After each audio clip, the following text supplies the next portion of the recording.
Hey, how's it going? Hey, how's it going, buddy? I'm doing great. Awesome.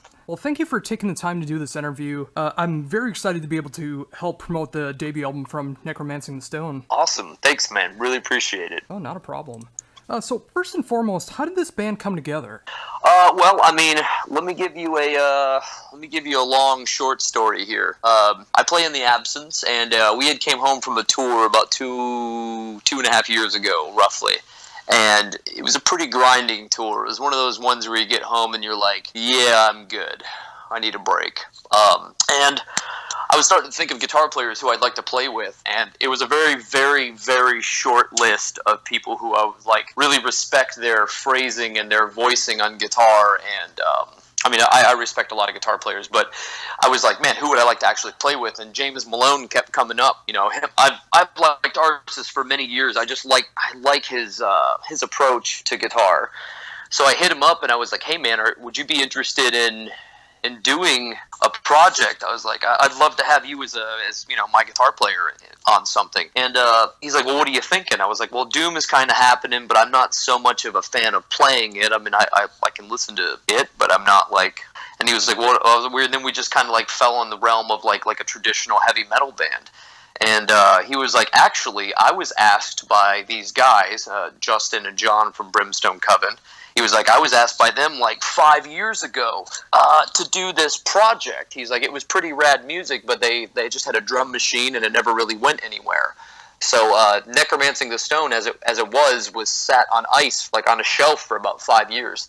And James sent me some music over, and I heard it. And the second that I heard John's vocals, I was like, "Oh my god!" I'm like, "Yeah, this is fucking it right here."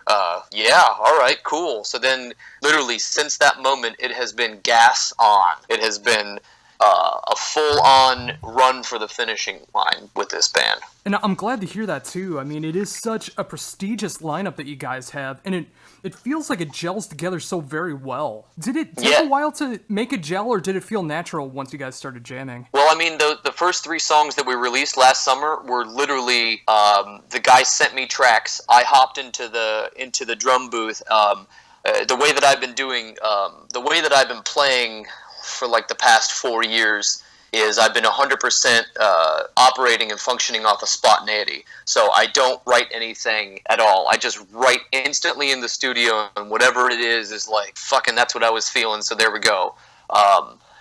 So I wrote those 3 songs just like that. So how they came out, and then I went up and I flew up to Ohio and I tracked all the guitars and all the vocals. But the guitars melded so well, like my style with their style just gelled so well. And then the 3 songs we did that, and that attracted attention from Metal Blade. We signed the deal, and then we recorded the full length. All the rest of it we tracked with me. Besides bass, respectively, was tracked by Ryan in LA.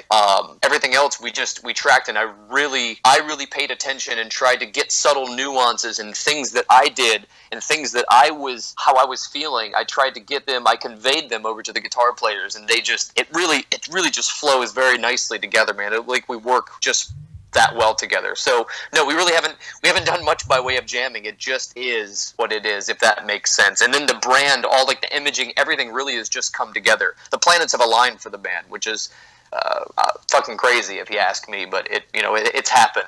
So. Oh, very much so, and I'm so glad to see it too, because I remember the first time that I heard From Graves to Infamy last year when you guys released a song. It's like I instantly fell in love with what you guys were trying to accomplish. Hell yeah. And now hearing the full debut release and hearing all the songs together and how they flow with the sound of what you guys are going for, it's just absolutely perfect in 2016. Fuck yeah, dude. Thank you. Thank you much, Josh. Appreciate it. Oh, not a problem. So, I would imagine with everything going as smooth as it is right now, there would be potential to have some live shows coming up, right? Oh yeah. We are second of 4 on a tour coming up in the States. I don't know where you're located at. Minnesota.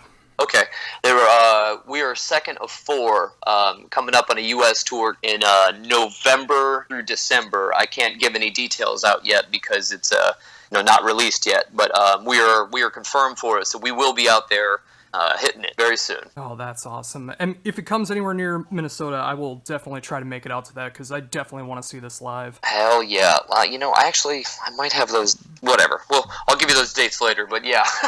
Yeah, hush hush on that while I have a Yeah. recording. But yeah, getting back into Necromancing the Stone, sorry, I was kind of choking up there.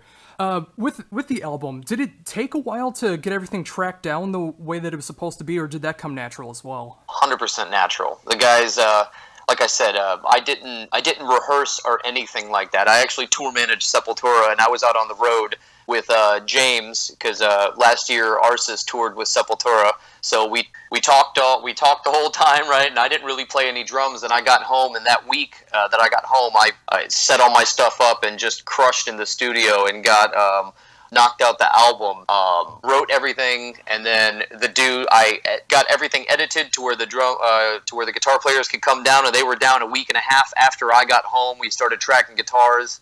And then I had about enough time to do that, and then I left for tour. I went out with Arch Enemy doing monitors. I got home from that, and that week John came down and we tracked vocals for the record. Oh, that's awesome. And it's great to see how busy that you're keeping up, too. I mean, the second you get home from being a part of a tour, not even playing, but being able to come back and work on your own material and get going with your own touring as well. Yeah, it's, I'm really fortunate, man.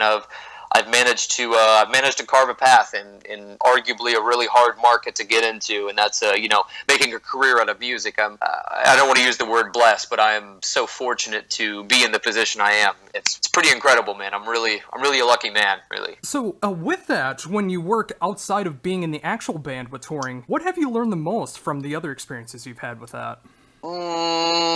Patience. I've learned the industry.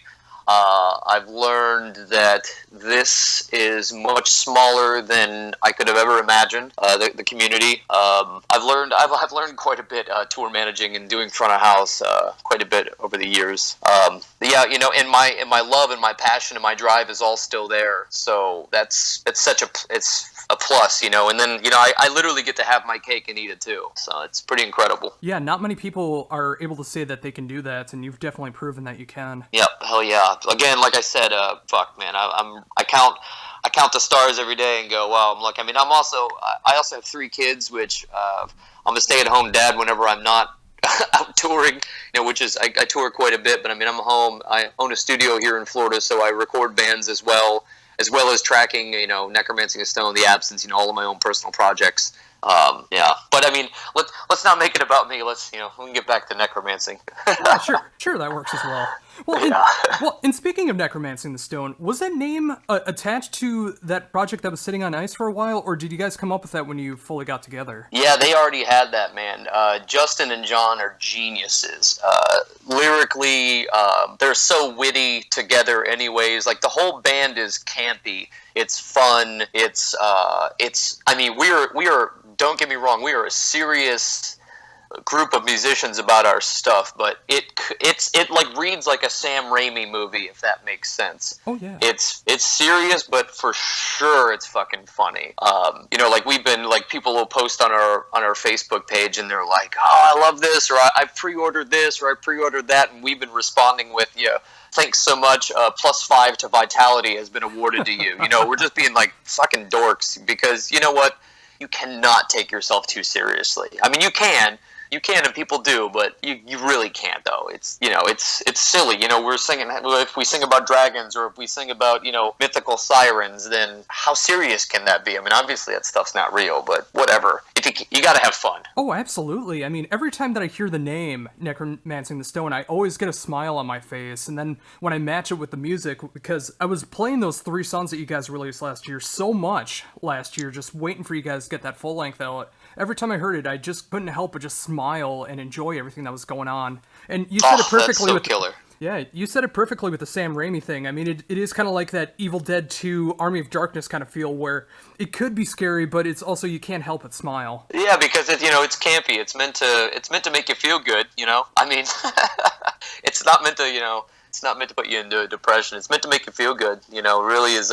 It speaks volumes. Like the whole record. I mean, I don't know. I don't know if Metal Blade had sent you out the album, but there's some funny stuff in it. Oh yeah, I got the whole thing. Awesome, cool, very cool. Like in the old one, if you read the lyrics, because we tell when the solos are, and then that's the one with the guest solo from Jeff Loomis. It's just funny because it says, "Holy shit, it's Jeff Loomis" or something along those lines. It's like, come on, who does that? That's so stupid. But it was like, yeah, that's funny. Fuck yeah, let's keep that in. It just works so perfectly well. I mean, the liner notes that come with it, and the lyrics matching up with the music. I mean, it's just perfect all the way around with what you guys are going for. Oh man, thanks so much. I'm so glad that that's a great review. That's a great review. Oh yeah, I'll definitely be doing more of a track by track review coming up in the near future. But just being able to talk to you about this like this, and just letting you know how much I really do love it and appreciate what you guys are going for. Cool, man. Very cool. To say that means a lot doesn't even put the full scope on what it actually means. You know, I feel like I'm giving you vapid responses. You know, with it just means it's like any music that us artists put out is like a child. So I mean, to have the child received so well is you can't put words on it. It's incredible, and I'm honored and humbled by any and all praise that comes our way. In speaking of that, has your kids checked out Necromancing the Stone yet? Oh man, my son is 10 and he like flat out loves it, and not like, oh yeah, it's dad's band. Like no, like he dissects music and he listens to it, and he wakes up with it, goes to sleep with it. He loves the band, loves it. I played him actually. We have a lyric video that came out, I think 20 minutes ago, and it will be posted here shortly if it's not already. And I don't know when this airs, but today is July 27th on Wednesday, but it comes out, it came out at 3 p.m. Eastern Standard Time. But anyways, he loved the video, and I sent it over to my oldest daughter. She's 16, and she was freaking out. She was like, oh my God, I can't believe how killer this looks. And yeah, I mean, my whole family is totally involved with any and all things music, that especially that I'm doing. Again, like I said, I do get to live a pretty crazy life, man, and I'm really fortunate for it. But yeah, they love it for sure. Oh, that's awesome to hear. I mean, when the whole family can get behind what you're doing in a band, especially a metal band, that just makes things even more rewarding. Oh yeah, it's easy. Like I said, my son has probably longer hair than I do, and mine's halfway down my back. And his is a young metalhead for sure, which is great. He's the type of dude who cares about who's in bands and who knows who's in what and what's happening and why, and it's pretty interesting. I was like, bro, by the time that you're like 18, you're gonna be a fucking machine. You're gonna have the wherewithal to be able to like challenge anyone on like death metal knowledge and or even metal just in general. It's pretty cool. It's pretty cool. That is really cool. I mean, when I have kids, I can hopefully raise them to be a metalhead just like that. Hell yeah, man. It's important, man. I think it's a different. Most of us metalheads have a different thought process on life, which it for sure exalts us past like the pop culture. I mean, a lot of us aren't even involved in that, just because we can see that it's such bullshit. We can see it's such bullshit, and it's very interesting. Like even like doing those 70,000 tons of metal cruises, and like you really see like our culture is different. We are different. We are not like the rest of consumers that listen to music. It's pretty cool. I'm very honored to be even in this. Very honored to be in it. Oh, absolutely. And you get to experience all the different aspects of it too. I mean, whether it's drumming for Necromancing the Stone, or going the other direction in metal, drumming for the Absence, or doing all the tour managing, FOH, producing, everything that goes along with it. I mean, you get to see it from all fronts. All of them. Sometimes it's a bit much, but it's like, well, if you're sitting around, if you're not moving, you're sitting, and fuck that. I got a limited amount of time on this earth, and let's go, man. If you're going to be a bear, be a grizzly. Absolutely. So getting back a little bit more into the recording of Necromancing the Stone, what kind of setup did you use? Well, I play crushed drums, and at the time I had all Zion cymbals for my rig. I actually play a really, really rare. There's only 32 of my drum sets of my particular wood that I have. It's a Wenge. It's Wenge, which they typically make basses out of, or made basses out of in the 80s and 90s. It's a real dark wood that's very hard, and it's got this particular tone. It's great. I could sit and nerd about it for forever, but And then, yeah, Remo heads, Maxis pedals, thick birth sticks, Klotz cables. Those, I don't know if anybody's like an audio nerd that's listening to this, but KLOTZ is the name of this company, and they make incredible cabling, guitar cables, microphone cables, instrument cables, speaker cables. It literally sounds like you have taken a blanket off of any instrument that you plug it into. So like a microphone, let's say you use like a regular cheap $15 microphone cable, and then you use a Klotz cable, and the difference on just a regular microphone, not switching anything other than just cabling out, it sounds like you take a blanket off of the microphone. It's so drastic. So I mean, this really all comes into play when you start. Obviously, you have 16 mics on a drum set, 16 to 20 mics on a drum set. And you to have that level of clarity all the way around really causes the sound to change, you know, because it brings it all to the forefront. Nothing is cluttered, nothing is lost.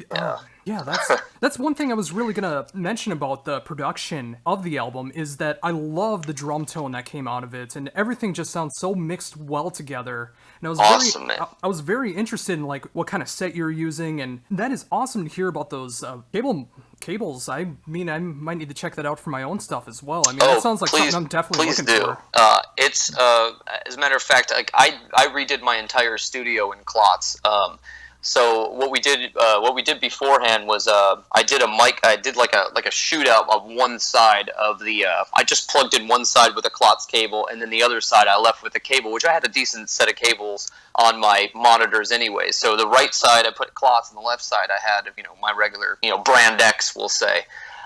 Dude, it sounded like I had a fucking sofa pillow in front of the side with brand X on, and it's crazy the amount of clarity that it adds. I mean, it makes sense. I mean, it's the difference between a congested highway and then a eight lane empty highway. I mean, it's just that easy. You know, if you have good quality and something like that, it'll make all the difference in the world.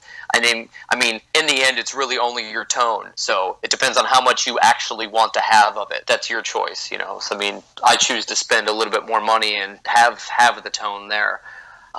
Yeah. And to answer everybody, if they're asking, no, I don't get kickbacks or anything like that. I don't make money from it, but I just really believe in it. It's good stuff. Yeah, and I think that's just as important as getting a paid endorsement. I mean, you got to really stand behind the product that you use, especially when you use it for your career. Absolutely. It's very, very important. You know, most drummers don't think about cabling, but then again, you know, I have many different facets that I call home, so. Oh, yeah. I mean, like most, at least metal drummers anyway, they normally just think about maybe for the triggers getting the right cable for that, but when it comes into the studio or the miking setup live, I mean, all of that stuff is very important to get that clarity and sound, and you definitely hear that on this brand new album. Awesome. Yeah, it was mixed really well. James Murphy did a great job mixing the record. It sounds...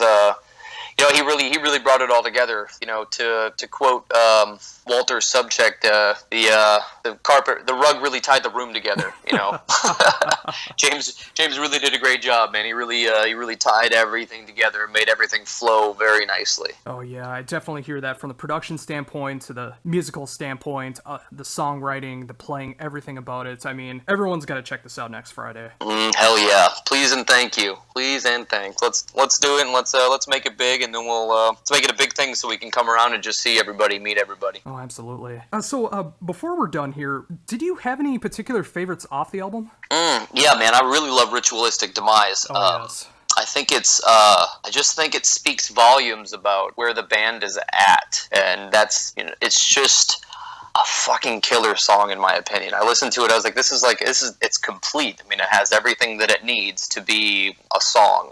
The same thing with The Descent, which that's where the lyric video is for, that lyric video looks killer. It's campy. It looks like a cross between like Austin Powers, Evil Dead 2, and James Bond. And Sin City. It's done well, man. It's a very, very well done lyric video. And I don't say that often because, I mean, I see lyric videos and I'm like, that's cool, man, the lyrics. But this one actually, this one captivated me. I was like, holy crap. I was like, wow. I even wrote the dude who did it, Nick Hippa from As I Lay Dying. I wrote him and I was like, man, I was blown away by it. I didn't expect it to be as cool as it was, man. I of course had to say no offense. I mean, I don't mean any offense, but damn, man, it was really good. So, oh, that's awesome. So those two songs really stand out to me, man. I like those, and I like the whole record. Garlock, that was the working title for Honor Thy Prophet. That song means a lot too. Like that whole ending is pretty rad. How that even came to fruition. It's just that ending is such a departure from the rest of the record. It takes you just to somewhere else, man, to some other like band. Really, it's pretty cool. It's really cool. Oh, that's awesome. Yeah, I mean, you picked out some of my favorites on there too, but I'm one of those album guys where I like hearing it from start to finish. So it's like I love hearing that whole collection of how the track listing comes to be, and just all the songs running in order and having that nice ebb and flow throughout. And you guys have definitely nailed it once again. I mean, this debut, I think it's gonna really have a huge impact once people get to check it out. Man, thank you so much, brother. Appreciate that. Oh, not a problem. Well, thank you for taking this amount of time to talk to me. I mean, being a big fan of everything that you've done over the years and being able to promote heavily the brand new Necromancing the Stone debut coming out next Friday through Metal Blade. Before we're done, is there anything else you'd like to mention that I haven't brought up yet? I think that's pretty much it. Just go out and pre-order, and we'll see you when we come through. And thanks much for, above all, thanks so much for stopping by. Thanks so much for being a part of our creative vibe, really.